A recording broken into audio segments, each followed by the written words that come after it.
We'll see what approach we're going to have for game 2, and we'll go from there. Hey, Frank, it's Dave. Playing off Mike's question, specifically to Rajon Rondo, what do you feel like he gave you in his first performance since March, and what is the challenge of working in a new player into your rotation at this stage of the playoffs? We said it right there. It is a challenge working in a new player into your rotation at this stage in the playoffs. But Rajon's one of the smartest players in the league, and obviously our guys' IQ raises when he's on the court. So he's definitely going to help us this series. But it's always a little bit different when you work somebody at this stage. Hey Frank, it's Bill. You guys talked yesterday about really needing to kind of assert your will in this matchup, and you obviously stuck with JaVale in the starting lineup. What would need to change in game 2 for you to feel like you guys were able to bend Houston more to your will? And then is the rebounding margin or lack of a margin in rebounding indicative of that issue tonight? Yeah, well, I'm not going to tip my hand about game 2. Like I said, we'll go to the tape. We'll look at a lot of different ways we can go. But it starts with just being better with what we did. We're too careless throwing the ball all over the court with our turnovers and taking quick shots. Got to be more patient, and if we do that, we'll get our defense set and be in business. But it's not necessarily about being big or being small always. It's what you're doing on the court. Allie? Kyle Goon, please.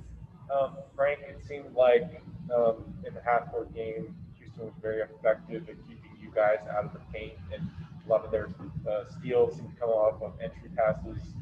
What do you guys think you could do better, specifically in that area, and getting shots closer to the rim? Yeah, we got to play through our counters more. Like I said, we forced it in there a little too much. We've done this. We did that in game 2 when we played these guys, and we just got to be smarter about that type of look in terms of moving the ball, the second side, all those types of things. Anyone else here? Tanisha, do you have anybody else on Zoom? Yes, Anthony Slater.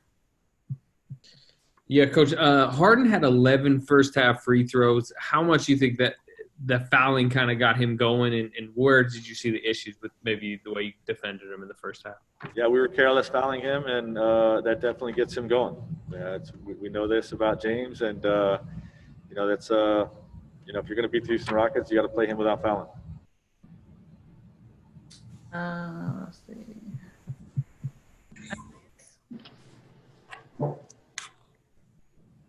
Thank you, Coach. This is Andres Lopez from Cultura Sports. My question is, playing in the bubble has proven to be very unpredictable. It changes everything. Looking ahead into game 2, what are the adjustments that you guys think you might have to make in order to deal with how unpredictable teams and games and the series can turn into going forward? Well, obviously, we're not going to go into what adjustments we're going to make in game 2. You guys will have to see that play out. But we're confident as a group. We respect the basketball team that we're playing, but we're confident that we can turn things around. Last question here, Harrison Fagan. Hey, Frank. It looked like Kyle Kuzma struggled out there tonight after a pretty strong bubble so far. I was just wondering what you saw as the difference for him, if that's just a bad night or if you saw anything. Yeah, he had some good looks that he didn't knock down, and it's a different defense that we're playing with, or playing against. So your shots are gonna come a little bit different than usual, and hopefully we get a little more comfortable with each game that we play in this series. Tanya Ganguly. You talked yesterday about how the playing the team coming up to 7 is what they compare for playoff games and coming practices. I'm wondering if you saw that aspect of things play out yesterday. What did you feel about the energy level of I thought we started the game with good energy. The game 7 versus a team with rest. I've always felt that the team that played game 7 has a slight advantage, but we can't look at that as any type of excuse. We're not an excuse team, and we got to come out and compete to win a game. So this one's behind us. We lost it. Got to move on to game 2. All Alrighty, I think that's everything. Thanks, Frank.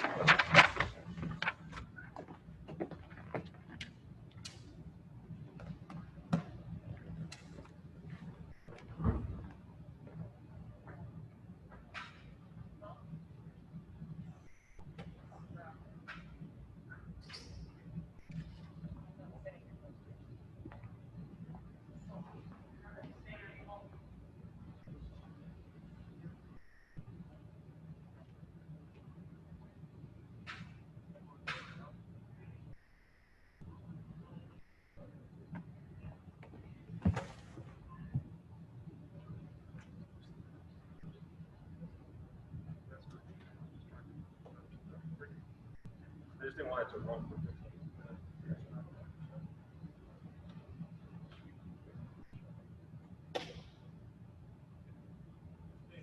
Guys.